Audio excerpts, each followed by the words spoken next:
ഭഗവാന്റെ മുമ്പിൽ എത്തുമ്പോൾ മോളും കൂടി ഉണ്ടായിരുന്നെങ്കിൽ നന്നായിരുന്നു. അവളെ അങ്ങോട്ട് വിളിച്ചാലോ? അതിനിപ്പോ എന്താ മാഡം, നിങ്ങൾ രണ്ടുപേരും ഒന്നിച്ച് തന്നെയാ ഭഗവാന്റെ മുമ്പിൽ നിൽക്കേണ്ടത്.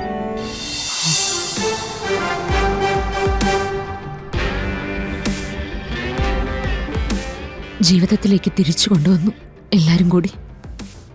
ഞാൻ പേഴ്സണലി വല്ലാതെ വിഷമിച്ചിരിക്കുന്ന ഒരു കേസായിരുന്നു ഇത്. അന്വേഷണം ഒരിടത്തും എത്താതായപ്പോ വല്ലാതെ ഭയപ്പെട്ടു. സൂചനകളിൽ നിന്നും മടക്കാവുന്ന ഫയലല്ലല്ലോ ഞാൻ ആരാധിക്കുന്ന ശ്യാമ മാഡം. കൂടുതൽ കാര്യങ്ങൾ നേരിട്ട് അറിയാനുണ്ട്, അത് പിന്നെയാവാം. വരുൺ, കൺഗ്രാറ്റ്സ്. വാസ്തവത്തിൽ പോലീസിനേക്കാൾ ഫാസ്റ്റായിട്ട് ചിന്തിച്ചതും മൂവ് ചെയ്തതും നിങ്ങളാണെന്നുള്ളതാണ്. You have done a good job. Thank you sir. പക്ഷേ ഞങ്ങളെക്കാളൊക്കെ അഭിനന്ദനത്തിന് അർഹത ദുർഗയ്ക്ക് കിരണുവാ. സർ, ശ്യാമമ്മയുടെ അടക്കം ഞങ്ങളുടെ എല്ലാവരുടെയും സംശയമാണ് ആരാണ് ഈ ദുർഗയും കിരണും. അവരുടെ രീതികൾ കണ്ടിട്ട് സാധാരണക്കാരെ പോലെ തോന്നിയില്ല. മാഡം, പോലീസ് അന്വേഷണം വഹിക്കുന്നു എന്ന് പറഞ്ഞ് മാഡത്തിന്റെ ആരാധകവൃന്ദം പലയിടത്തും കൂട്ടം കൂടിയിരുന്നും പലയിടത്തും അവർ തിരച്ചിലിനൊരു ഗ്രൂപ്പ് തന്നെ ഫോം ചെയ്തു. ഒരുപക്ഷെ സർവീസിനിടയിൽ ഇത് ആദ്യമായിട്ടാവും ഒരു സെലിബ്രിറ്റിയെ അന്വേഷിച്ച് എന്ത് റിസ്കും എടുക്കാൻ തയ്യാറായി ആരാധകർ തുനിഞ്ഞിറങ്ങുക എന്നത്. കിരണും ദുർഗയും അക്കൂട്ടത്തിലുള്ളവരാണ്. ഇവിടെ മാത്രമല്ല, പല സ്ഥലങ്ങളിലും പല ബ്രാഞ്ചും ഈ തിരച്ചിലുണ്ടായിരുന്നു. മലയാളത്തിന് നല്ല പാട്ടുകൾ സമ്മാനിച്ച ഗായകയ്ക്ക് ആരാധകരുടെ ആദരം തന്നെയാണ് നടന്നത്. സർ, താവളത്തിലുണ്ടായിരുന്ന ഗുണ്ടകളും ബാച്ചിനെയും പോലീസ് സ്റ്റേഷൻ എത്തിച്ചിട്ടുണ്ട്. ബാക്കിയുള്ള ഇവരാണ് സർ.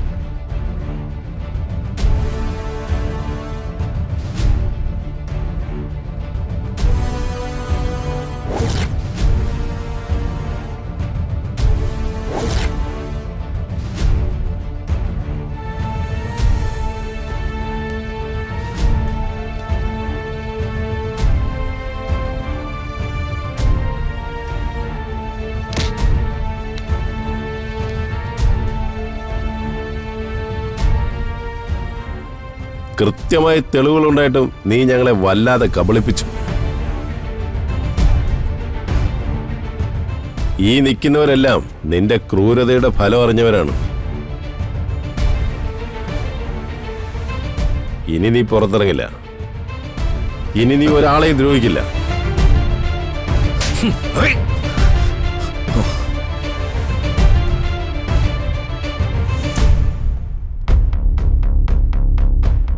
അറസ്റ്റിന്റെ റിപ്പോർട്ട് തന്നെ കാണിക്കണം സർ. ഇവനൊന്നും ഒരിക്കലും രക്ഷപ്പെടാൻ പാടില്ലാത്ത രീതിയിലായിരിക്കുന്ന റിപ്പോർട്ട്. Okay sir.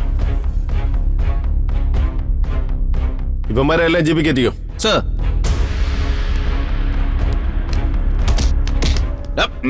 എഴുന്നേക്കാൻ ഓടാ അങ്ങോട്ട്. നടക്കണേ അങ്ങോട്ട്. നടക്കാം. ഓ വാടാ ഇങ്ങോട്ട്. മാഡം, പോലീസുകാർക്ക് മാഡത്തിന്റെ മൊഴിയെടുക്കേണ്ടി വരും. തൽക്കാലം അത് വേണമെന്നില്ല. സൗകര്യം പോലെ അവർ വിളിച്ചോളും. ഇപ്പോ മകളുടെ അടുത്തെത്താനുള്ള തിരക്കിലായിരിക്കില്ലോ. അതെ സർ. നരകത്തിന്റെ മുമ്പിൽ നിന്ന് രക്ഷപ്പെട്ടു കഴിഞ്ഞ് അവളെയാണല്ലോ ആദ്യം കാണേണ്ടത്. അവര് ഞങ്ങളെ കൊണ്ടുപോയ പലയിടത്തും ശ്യാമ തളർന്നു ബോധം കെട്ട് വീണു. പക്ഷേ അപ്പോഴും ചുണ്ടുകളിൽ രാധിക രാധിക എന്നുള്ള വിളിയായിരുന്നു. അമ്മയുടെയും മകളുടെയും സ്നേഹം ഞാൻ അടുത്ത് നിന്ന് കണ്ടാണല്ലോ. ഇതെല്ലാം മറന്നേക്കൂ. ഇനിയെല്ലാം നന്നാവും മാഡം. വരുൺ, മാഡത്തിനെ തൽക്കാലം നിങ്ങൾക്ക് കൊണ്ടുപോകാം. പോലീസുകാരെ ഞാൻ അങ്ങോട്ട് അയച്ചോളാം. തന്റെ പ്രധാന ശത്രു കൂടിയാണ് ഇപ്പോൾ അറസ്റ്റിലായത്.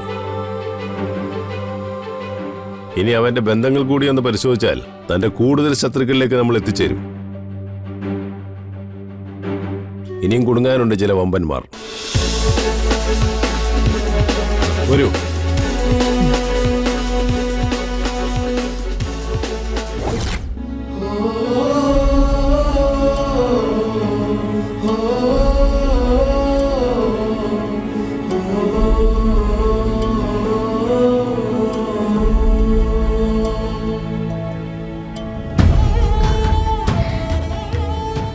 വണ്ടിക്ക് ഒട്ടും വേഗത പോരാത്ത പോലെ അല്ലേ അടുത്തി?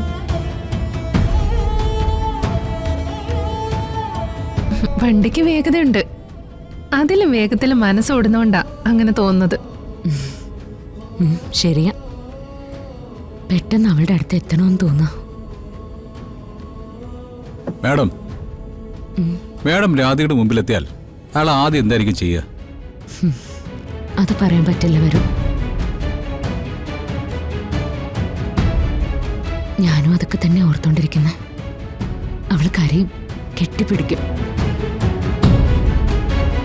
പക്ഷേ അതിനു മുമ്പ് സംഭവിക്കുന്ന ഒരു കാര്യം ഞാൻ പറയാം. എന്താ? രാധിക ആദ്യം ചെയ്യുന്നത് മാഡത്തിനെയും കൂട്ടി ഭഗവാന്റെ മുമ്പിൽ എത്തുക.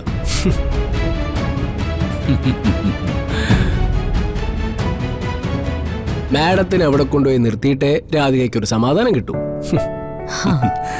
എക്സാക്ട്ലി.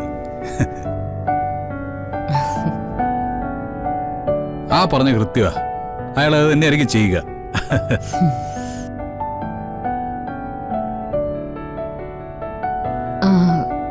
വരുൺ, എങ്കിൽ പിന്നെ നമുക്ക് ഏതെങ്കിലും ഒരു കൃഷ്ണക്ഷേത്രത്തിൽ കയറിയിട്ട് പോയാലോ? പോവാം മാഡം, തീർച്ചയായിട്ടും പോവാം. ഭഗവാന്റെ മുമ്പിൽ എത്തുമ്പോ മോളും കൂടി ഉണ്ടായിരുന്നെങ്കിൽ നന്നായിരുന്നു. അവളെ അങ്ങോട്ട് വിളിച്ചാലോ? അതിനിപ്പോ എന്താ മാഡം, നിങ്ങൾ രണ്ടുപേരും ഒന്നിച്ച് തന്നെയാ ഭഗവാന്റെ മുമ്പിൽ നിൽക്കേണ്ടത്. എടാ, നമ്മുടെ ആദ്യ ഒരു അമ്പലമില്ലേ, അത് നമ്മൾ പോകുന്ന വഴിക്കല്ലേ? രാധികയോട് അങ്ങോട്ട് വരാൻ പറഞ്ഞാലോ? അത് കൊള്ളാം. ഏതാ അമ്പലം പറഞ്ഞത്? ആദ്യൊരു അമ്പലം. ഏകദേശം ഇവിടുന്ന് അങ്ങോട്ടും ആറ്റുവശരുന്ന് ഇങ്ങോട്ടും ഒരേ ദൂരമാണ്.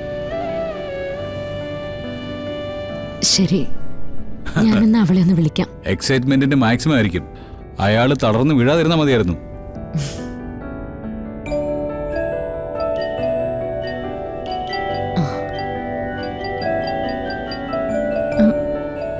വരുൺ പറഞ്ഞതുപോലെ സൂക്ഷിക്കണേ.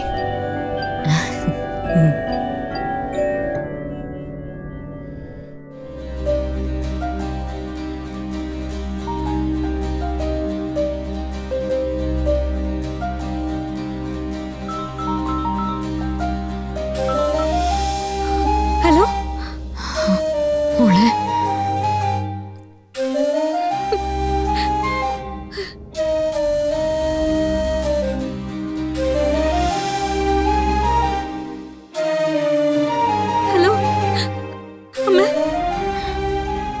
അമ്മ തിരിച്ചു വരുമെന്ന് പറഞ്ഞിട്ട് വിശ്വസിച്ചോ? അമ്മ പോയി തന്നെ ഞാൻ വിശ്വസിച്ചിട്ടില്ലായിരുന്നു.